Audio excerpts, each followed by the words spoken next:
চলো এই ঝমঝম করে বৃষ্টি পড়ছে এই সময় একটু স্ন্যাক্সের রেসিপি করা যাক। তখনই ভাবা যায় যে কি করা যায়, অল্প টাইমের মধ্যে কি মুখরোচক রেসিপি করা যায়। তো আজকে নিয়ে চলেছি সয়াবিন দিয়ে খুব সুন্দর একটা পকোড়া রেসিপি, যেটা চটজলদি নিরামিষেও কিন্তু খেতে পারবে। এত সুন্দরই মুচমুচে, এত সুন্দরই খেতে লাগে। সস দিয়ে তো জাস্ট অসাধারণ লেগেছিল। এই মুচমুচে স্ন্যাক্সের রেসিপিটা চটজলদি দেখে নাও আর ঘরেতে ট্রাই করে আমাকে এক্ষুনি কমেন্ট বক্সে জানিও যে কেমন লাগলো তোমাদের। তো hello friend, welcome back to my new video. তোমাদের ফুড বাঙালিতে ওয়েলকাম। আজকে দেখাবো সয়াবিন দিয়ে খুব সুন্দর একটা স্ন্যাক্সের রেসিপি, যেটা সন্ধ্যাবেলায় খেলে কিন্তু দুর্দান্ত লাগবে। এটা চা বা কফি দিয়েও কিন্তু অসাধারণ লাগবে খেতে। তাহলে চলো স্টার্ট করা যাক ভিডিওটা। ফার্স্টে দেখো আমি সয়াবিন নিয়েছিলাম 10 টাকার প্যাকেটগুলো যেগুলো হয় সেই প্যাকেটে নিয়েছি 1 প্যাকেট সয়াবিন। আগে থেকে জলে আমি ভিজিয়ে রেখে দিয়েছি, ভালোভাবে কিন্তু ভিজেও গেছে। এরপর জলটা কিন্তু হাতে করে টিপে ভালোভাবে জলটা বার করে নিচ্ছি। এরপর একটা প্লেটে তুলে নিচ্ছি। এরপর এই সয়াবিনগুলোকে ব্লেন্ডারে ব্লেন্ড করতে হবে। তার জন্য আমি একটা মিক্সিং বোল নিয়ে নিয়েছি, সেখানে এই সয়াবিনগুলো একে একে দিয়ে দিচ্ছি।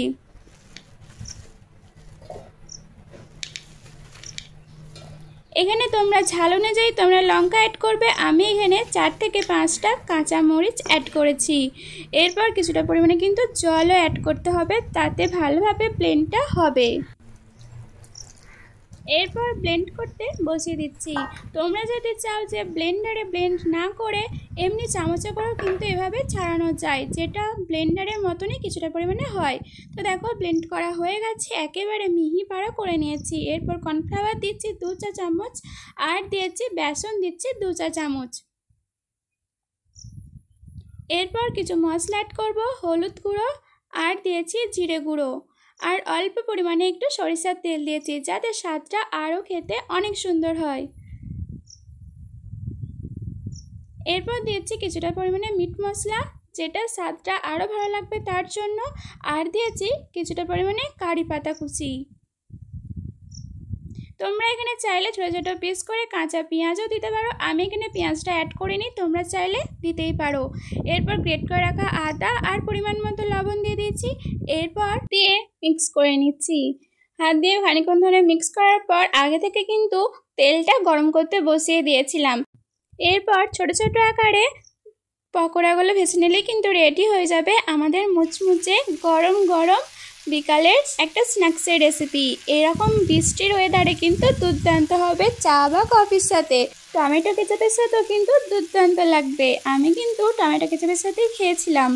তো দেখো একে একে লো ফ্লেমে এগুলো কিন্তু ভেজে নিতে হবে। সয়াবিনের পকোড়া তো খাওয়াই হয় না, আমরা সবসময় ভাবি যে কিসের পকোড়া করলে বেশি মুচমুচে হবে। তবে একবার সয়াবিনের পকোড়া এভাবে করে দেখবে, অবশ্যই খুব সুন্দর লাগবে খেতে। অনেকজনই আছে যারা সয়াবিনের গন্ধ সহ্য করতে পারে না, তাদের জন্য এই রেসিপিটা বেস্ট। একবার করে দেখলে বারবার খেতে আপসেই মন চাইবে। বাচ্চা থেকে বড় সবাই কিন্তু খুব পছন্দ করবে এই রেসিপিটা। দেখো আমার কিন্তু এক পিঠটা ভাজা কমপ্লিট হয়ে গেছে, আর এক পিঠটা লালচে করে মুচমুচে ভেজে নিয়েছি। তোমরা নিশ্চয়ই আওয়াজ শুনেই বুঝতে পারছো এটা কতটা ক্রিস্পি হয়েছে আর কত সুন্দরই দেখতে হয়েছে। দেখো পুরো মনে হচ্ছে ছোট ছোট আরেকটা সয়াবিন তৈরি করে নিয়েছি।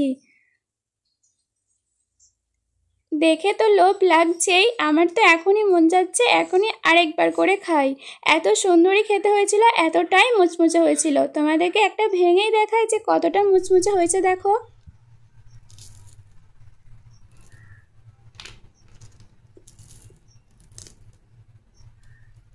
বুঝতেই পারছো যে কতটা মুচমুচে হয়েছে। এটা যদি লো ফ্লেমে করো এটা আরও মুচমুচে হবে। আমি এটা লো ফ্লেমেই করেছিলাম, তোমরা হয়তো ফোনে আওয়াজে অতটা বুঝতেও পারছো না, কিন্তু সত্যি অনেক মুচমুচে হয়েছিল, খেতে কিন্তু দুর্দান্ত হয়েছিল।